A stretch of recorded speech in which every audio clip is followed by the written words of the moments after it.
Welcome in, guys. Day 2 of the NBA season. Day 1 did not treat us so hot, but hey, right side beat the numbers, just didn't get the wins. And we got a couple of bets out today to try to get back in the green on the NBA season. And we have a World Series set up. We're going to have the D-backs and the Rangers, everyone's favorites from April, going to be going into the World Series battle. We'll have a deeper dive into that tomorrow, but we'll touch on that a little bit. John, a little bit rough start of the NBA, but beat both closing numbers pretty well yesterday. Just a rough start if you're a square. If you're one of the squares out there that are complaining already, 0 for 2, you're supposed to be. I'm the best NBA handicapper in the world. 0 for 2 didn't change that yesterday. We laid the Golden State Warriors 2 days before the game started.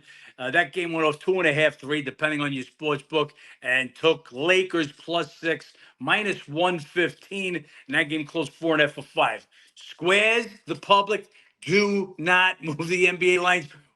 I hope I don't have to keep going through this all year long.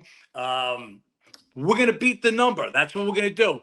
When we beat the number, we're going to be able to overcome the 11 to 10 that you have to lay on an NBA or an NFL game. And that's it. But it's a long season. It's the same as baseball, guys. Started with a rough April. We wind up winning. We're going to win a lot more in NBA than we did in baseball. Bad day to start with as far as the results. But to mine and everyone's surprise, LeBron James did not play 30 minutes. We can only go by the info that we get. So not knowing that, then obviously nobody's going to know that Anthony Davis is going to come in and not score a point in the second half. This guy is mentioned up there with the elite players. And you just can't be elite in 40 games for the year. So great. You have 40 great games, and that's more than most, but that doesn't make you an elite player. So a total dud as far as I'm concerned by AD. 6 for 17, something like that. And LeBron playing less than 30. But on the right side there with the number, the late game, Golden State but they have never shot worse in a home game in the Steve Kerr era. Never shot the ball worse in the Steve Kerr era, if that makes sense. This is against the Phoenix Suns, not a defensive team to start with. So just an absolute horrible night. After we take the lead in the third quarter, put that third quarter on them, you think we're going to sail to the victory. Just couldn't. It couldn't hit the side of a barn. Absolutely terrible. So 35% from the field, 23%, I believe, from three. Just again, their worst shooting night at home in the Steve Kerr era. This is a team that's always good at home. And even with that, there was a game. We were right there to still win that game. So this is the stuff that happens. If you're going to DM me on every losing bet, let me save it to you now. Text me, cancel your subscription. I'll happily let you out of your subscription. Not going to deal with this all day. So one day in, already starting to hear the shit, even though we beat each of the games by at least 1.5. It's already what we did in our games today, and we'll give them now to you. Let's talk a little bit World Series. Right, Ben? Is this crazy? We've got Diamondbacks and Rangers coming up. Two teams that came both from the wild card. Two teams nobody gave a shot. Nope.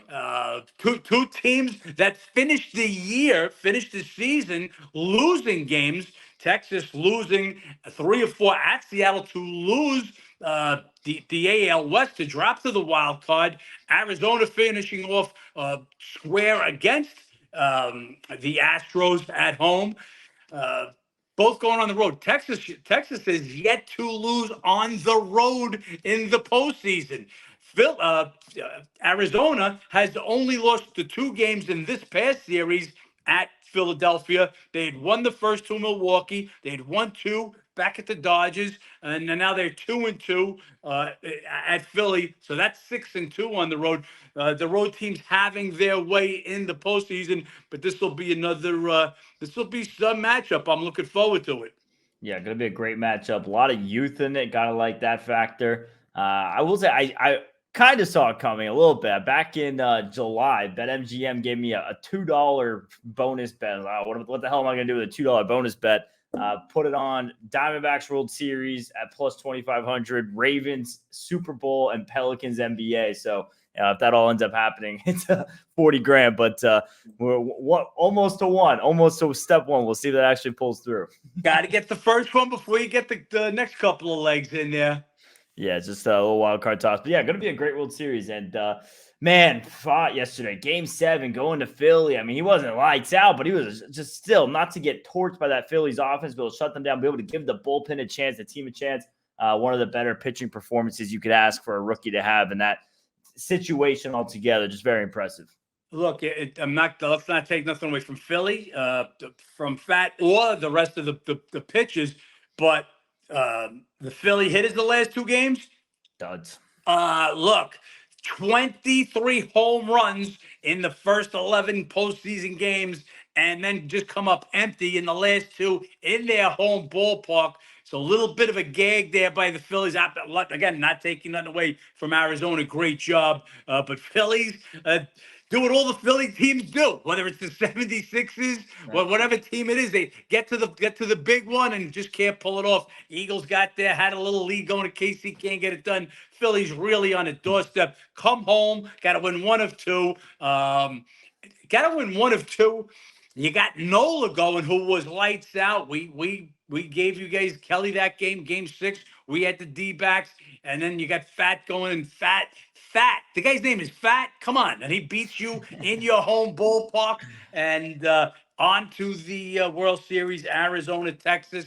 We'll talk more about that Friday on Friday's show. I'll be here for all the shows now that we're in NBA season, so that'll overlap. So each of the shows starting now going to be a little bit longer because we're going to be touching on not only on baseball through the World Series, obviously, but now it's NBA every day. And then on Fridays, I know Ben usually gives you a little college. I'll mix in a little bit of my college, but I'm really going to be handing the college back off to Ben now. Just too much to do. Don't want to be a jack of all trades. We'll be the master of just a couple that I'm at. So yeah, we'll do that on Friday also, Ben. Yeah, we'll keep those college free bet Fridays in there. 7-2 on those for you guys so far this year. So we're going for 8-2 this Friday. But yeah, John, we got a hell of an NBA slate today. A lot of games going on, a lot to get into. Let's go ahead and start diving in. First game on the card, Eastern Conference, Hawks and Hornets. Really not a lot of changes between these two teams coming in this year. For Charlotte, you get Miller, who's number 2 overall pick out of Bama. We'll see how he transitions, big wing threat. We'll see if they can kind of get something going there with LaMelo. But man, just talk about culture issues in Charlotte. You're supposed to get Miles Bridges back. And then, of course, he has another suspension, another arrest, domestic violence issue. And then this Atlanta team, they finally move on from John Collins. They've been waiting on that for a little while. And they're always causing problems in the playoffs. They gave the Celtics a good fight in the first round. We'll see what they come back around this year. Typically, a team a little bit of road struggles. Matchup-wise, Hornets had some success. They won 3 or 4 meetings against them last year, but they were brutal at home. The second worst team against the spread at home last season, 16-25 against the spread, just 13-28 straight up. Charlotte, not really a team I want to be betting here on night 1. We got Atlanta's basically the same team. Even their bench, just you don't have Collins. I don't think it's going to be much of a downgrade. I like Sadiq Bey. He's going to be able to hit the long ball a little bit different. If Capella goes out, they've got Akanaglu on the backup, but you wouldn't mind having Collins at that point. But other than that, I'd rather have Bey in there. So not much of a downward spiral from last year. Basically the same Atlanta team. Charlotte is the same team, but the same team when healthy. Haywood missed a ton of time. Ball missed a ton of time. These are 2 of the better players on the team. Charlotte not going anywhere. One of the worst teams in the East. Can they fight for maybe one of the play-in spots if guys stay healthy? We'll see what happens with them. As far as this game, Charlotte, as you mentioned, terrible at home. Atlanta, not very good on the road. The number's 3.5. That's where I think it belongs. So we're passing on this one. Then we have the Wizards and the Pacers in this matchup. Some big changes here for Washington. Obviously, no more Bradley Beal, no more Porzingis. They bring in Jordan Poole and they bring in Tyus Jones. Nice backup point guard in Jones for Memphis last year. Provided them a lot. And then you have with this Indiana team, pretty much the same squad. That's some nice additions we touched on yesterday a little bit. Bruce Brown, Obi Toppin. We'll see how that rounds out what they have though. But key piece is still Halliburton. This line opened up around 7.5. Kuzma was questionable, gets ruled in, back down 5.5. They did split 4 meetings last year. They split 2 games in Indiana. Wizards did win in Indiana on opening night last season. But my favorite bet in this matchup, I'm going to be on it tonight, is the over. You have this matchup for the last 3-4 years, very over trending. And I'm averaging 248.5 points. And you have some of those games going 250s, 260s. Two teams that play a little bit up tempo, Washington especially. And I don't expect either team to be defensively sound here night one, especially Washington with all the changes. I like this one to be a lot of points tonight.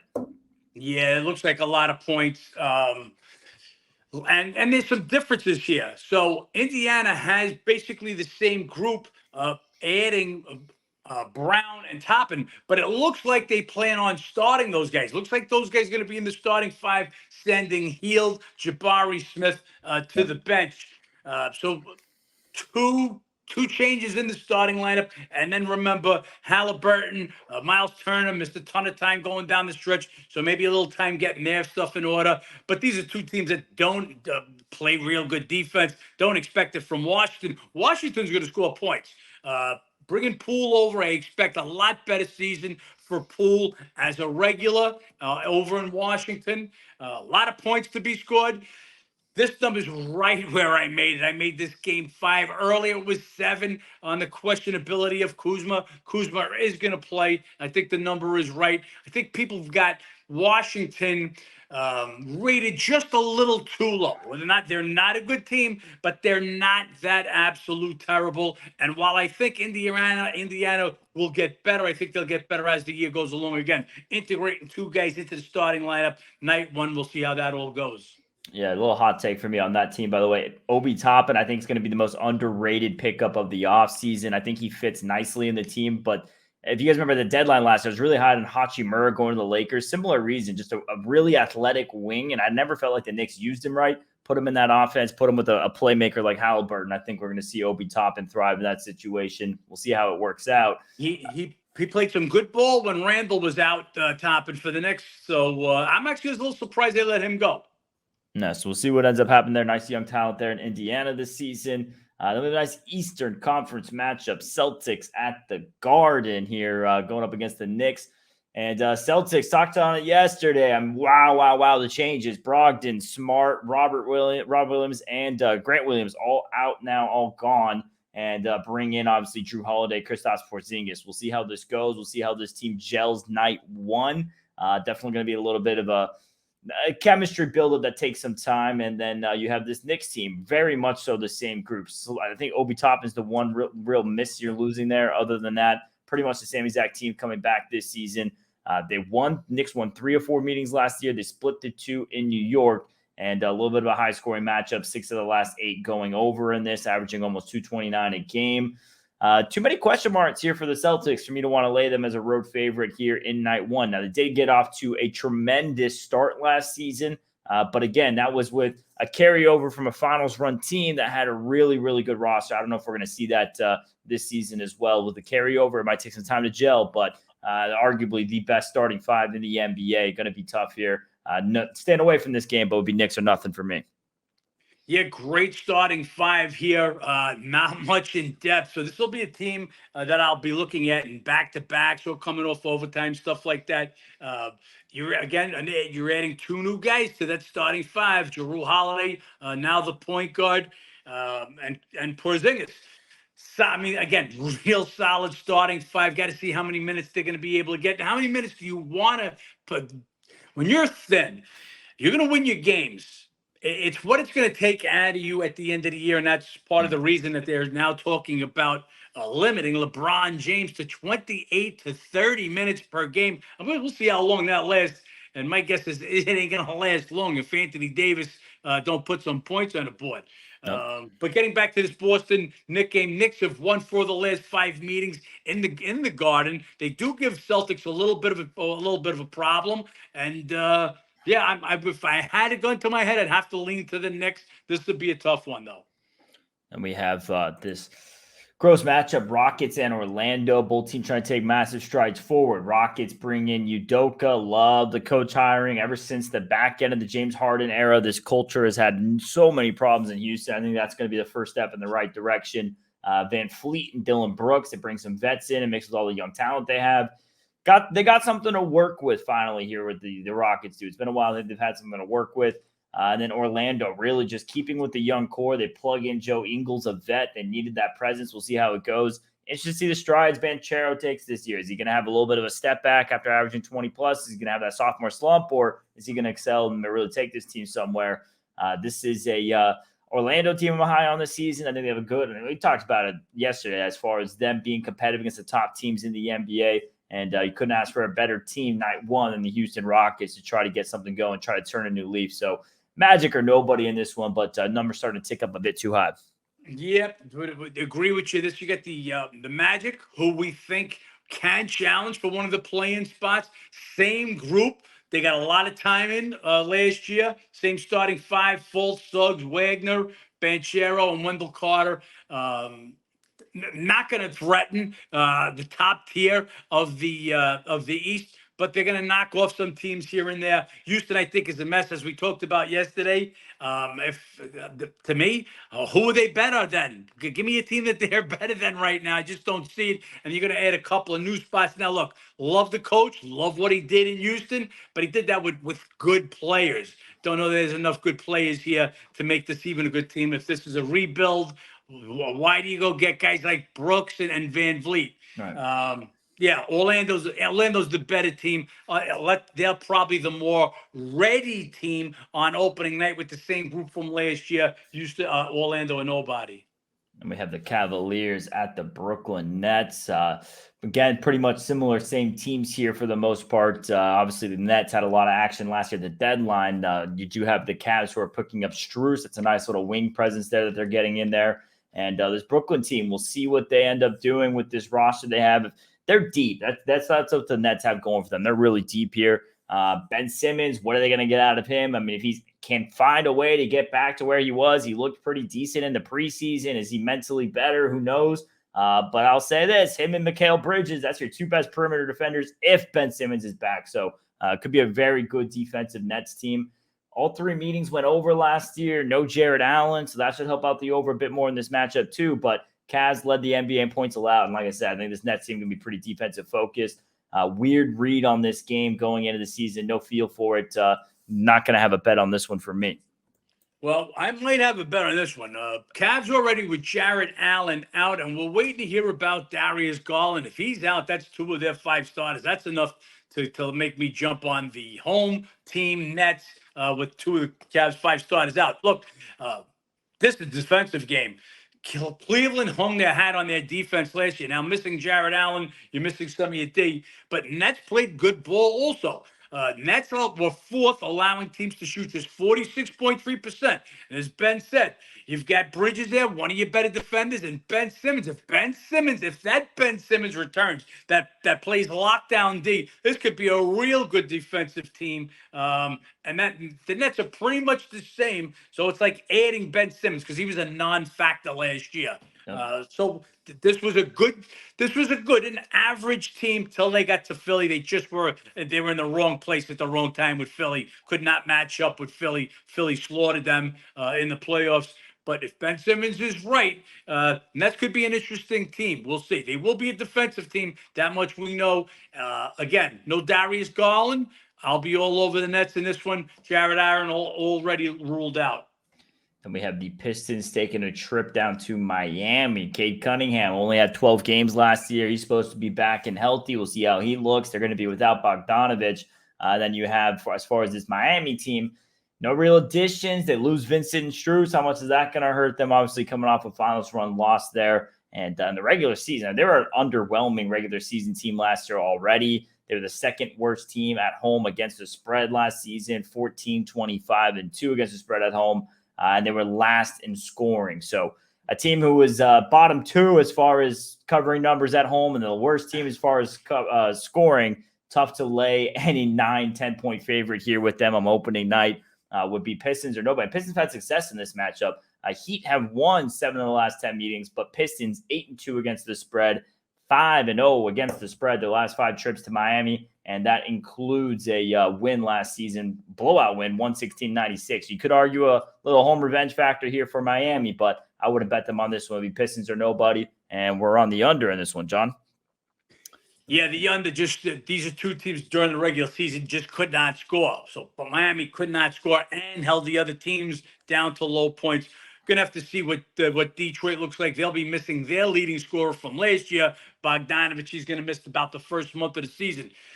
Cunningham missed the entire year last year. Let's see if he can come back and lead this team and be what he was supposed to be. He looked good in his initial year, but a lot of youngsters here. Cunningham, Ivy, Thompson who was their pick this year. Stewart and Durant. That's not going to make me quake in my boots.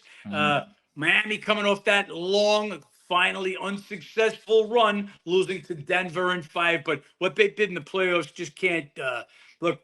Playoff Jimmy showed up. Single-handedly beat the best team who I thought at the end of the year, I thought the Milwaukee Bucks were the best team in basketball. Basically, Jimmy Butler beat them by himself. That's what we call him, playoff Jimmy. They then go on and get to the finals. Just Denver's a little too much. Playoff Jimmy ran a little low on the gas. Gallant effort. What do they got left? What are they coming back with? Well, they lose a couple of guys. Don't underestimate the losses. Truss and Vincent, a couple of big losses to them. I think 8.5 is a fair number. Their talent level much better, but in a low-scoring game, 8.5 is a lot to take.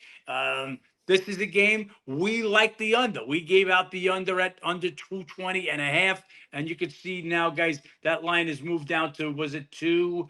Let me pull it up now. We're down to 219 and even 218.5 now. And then the next matchup, we have T-Wolves at Toronto. If you guys check out on the Instagram, posted this trend there. Wolves, no success north of the border. They've lost 18 of the last 19 trips there. The last 2 by a combined 38 points. And they're going to be without their best wing defender, McDaniels.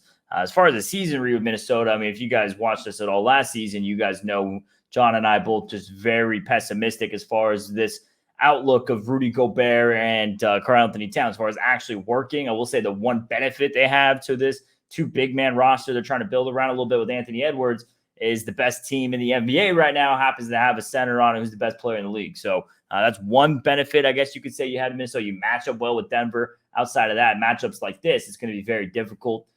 Edwards looks like he's continuing to take strides. It's going to be a good Minnesota team. I just don't think they're quite there with the rest of the league as far as those top 4 teams in each conference.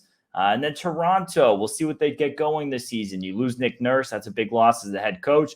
A lot of talent on this roster. No more Fred VanVleet, but still return some of those key guys, Scotty Barnes, Siakam, OG Anunoby. We'll see what they can put together here. Really, really good at home last year. This is a spot here all the way for Toronto. Yeah, look, Toronto's basically the same team, just you're swapping Schroeder for VanVleet. VanVleet, better player, no question about it. Just don't think that he makes that big a difference. The difference is there's the coach, one of your top coaches did a great job while in Toronto, but as they go on, sometimes the better coaches, they wear themselves thin. They'll go on to be a better coach somewhere else, and sometimes you just need that new voice to hear from.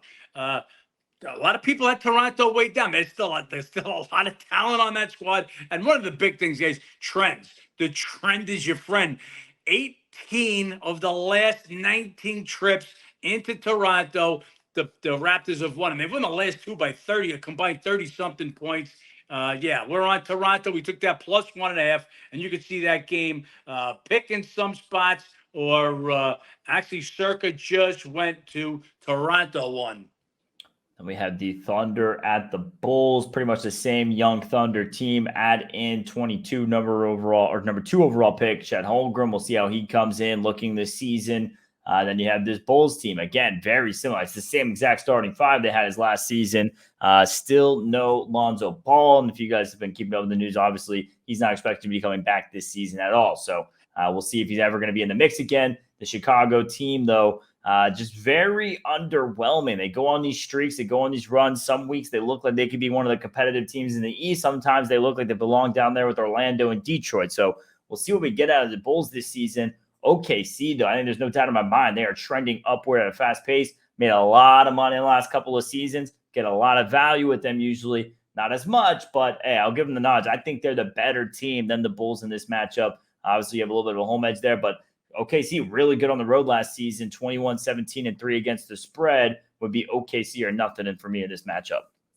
OKC had a lot better spread record than straight up record on the roads because they were getting a lot of value. We talked about this yesterday. They're not going to catch anybody sleeping this year. As of yesterday, they were a 1-point favorite at Chicago. There's a ton of money on the Bulls. Bulls now a 2.5-point favorite. This is the biggest move of the day. This along with the Pacers Wizards going from 7 to 5, but that was because Kuzma was announced probable. No info on this game yet, so but not that we've seen yet. This tells me somebody should be out. Maybe Shai Gilgeous out today for OKC. This is a big move. I don't have that information yet, so big move on the Bulls. As I said yesterday, we had OKC in some spots for a 1-point favorite. Now sitting back at the Bulls 2.5. At 2.5, if OKC had their full complement of players, my lean would be to the Thunder. Then we have a nice Western Conference matchup. Pelicans at the Grizzlies. Pelicans, great start last year. Zion gets hurt. He comes back. How long will he be healthy? That's the question. But, man, I love this starting five they have there in New Orleans. And Memphis, kind of the opposite. They lose 3 of those pieces from their starting five last year. Obviously, Morant with the suspension. Brooks leaves. Adams out for the season. So 3 key pieces to that starting five.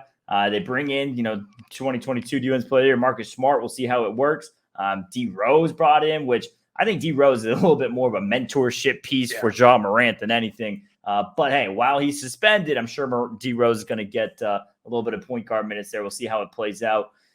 Grizzlies have dominated this matchup in Memphis. They won the last 5 by an average of 17.8 points, 4-1 against the spread, but a little bit of a different Grizzlies team going today. Obviously missing 3 of those 5 starters from that typical team. Then you look at Pelicans, just road struggles a bit last year. Memphis, excellent at home. They were NBA best, 35-6. So Grizzlies, one of your better home teams. They dominate this matchup at home, but is this the same Grizzlies team from those trends? I like the Pelicans in this spot. I think Memphis, too many new pieces, too many moving parts here for night 1 of the season. Pelicans, yes, Zion was hurt last year, but with him back healthy, that's one of the more continued starting fives over the last 3 years we've seen.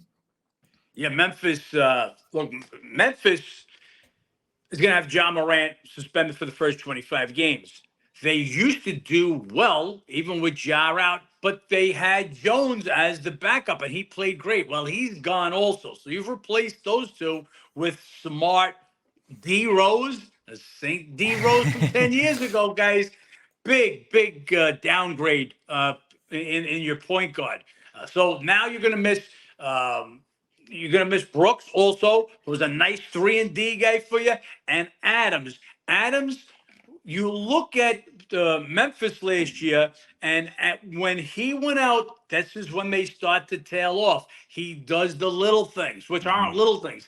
Sets the pick, gets the boards. He's a little bit of your enforcer in there. So not only that, Aldama is out, who picked up some of those minutes that he was out. So they're going to be really shorthanded. Brandon Clark also out. One of their other bigs still hasn't recovered from last year's injury. Memphis, a much weaker team than they were at the end of even last year, and much weaker than the middle. Can the Pelicans go back to the team that they were at the beginning of the year?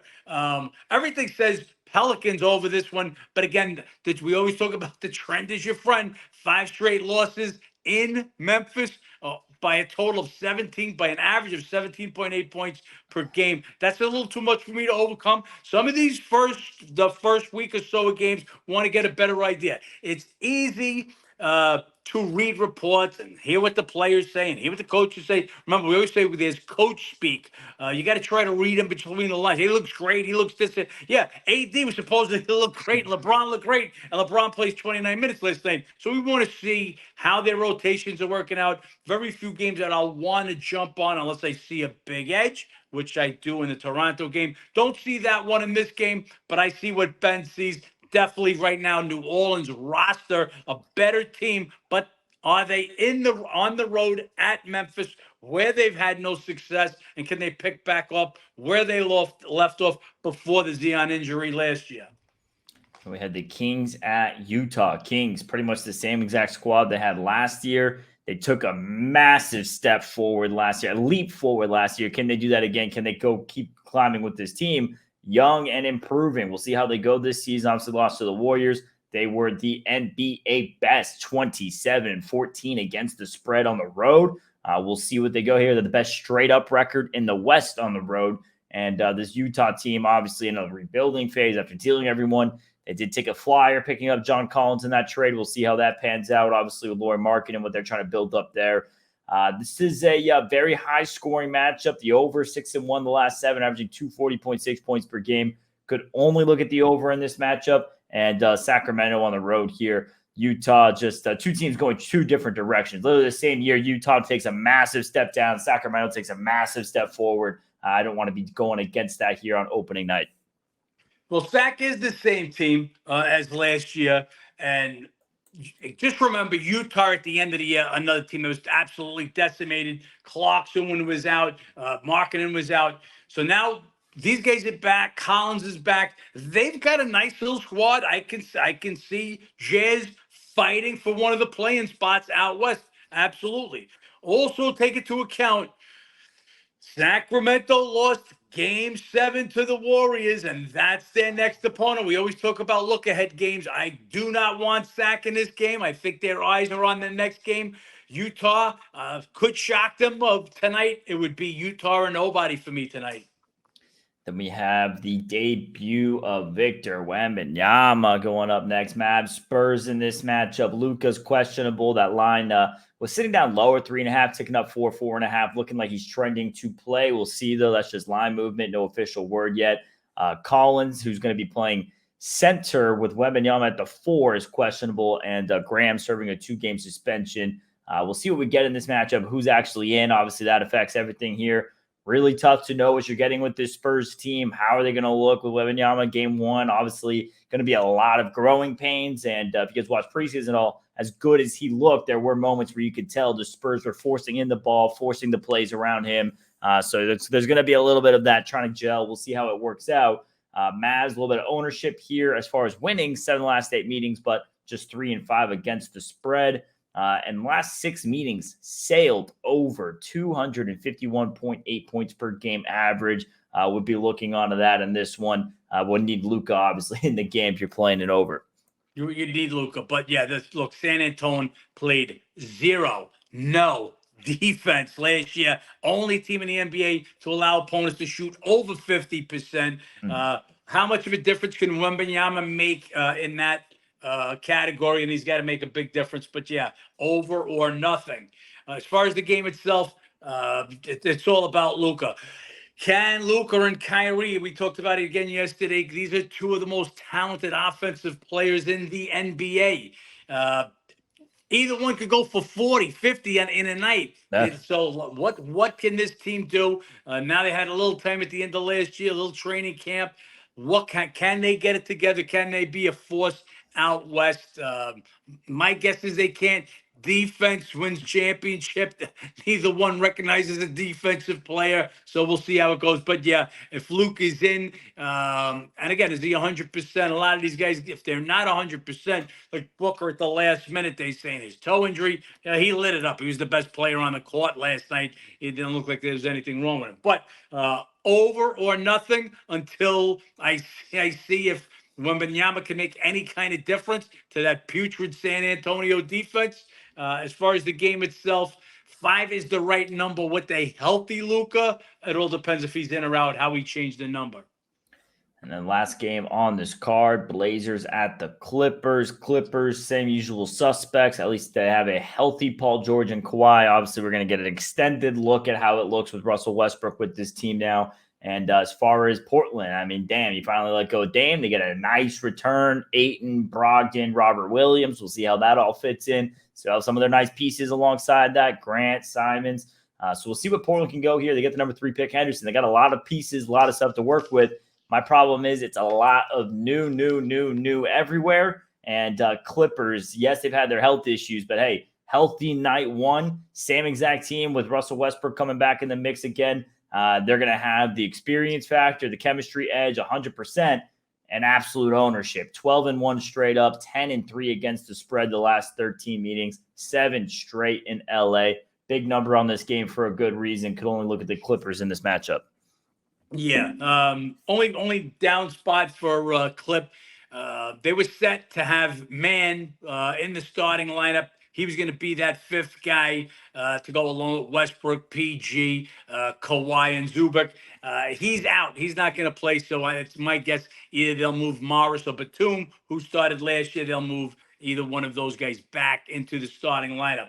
Other than that, Portland, as Ben said, just know they don't win against the Clippers. But this is a big number. You got to ask the Clippers to win by double digits. Let's keep in mind the Clipper situation. They're one of the front runners at the beginning of every year. What happens every year? Paul George, Kawhi Leonard just can't stay healthy. So when you're up a bunch of big points, you're going to put those guys on the bench and not play them 36 minutes. And if you're not playing them 36 plus, even that much harder to cover double digits. Can't bet Portland. As Ben said, they might not be a terrible team. Let's see what the rookie Henderson can pull off. They got some money. They got some people back for Lillard. Experienced players, Brogdon, Williams give you a little ding. But I don't think they'll be ready on night one, so don't want them there. But again, don't want to be led. Don't want to have to win by double digits, even though they own them in this situation. That is the night 2 of NBA, the first real slate.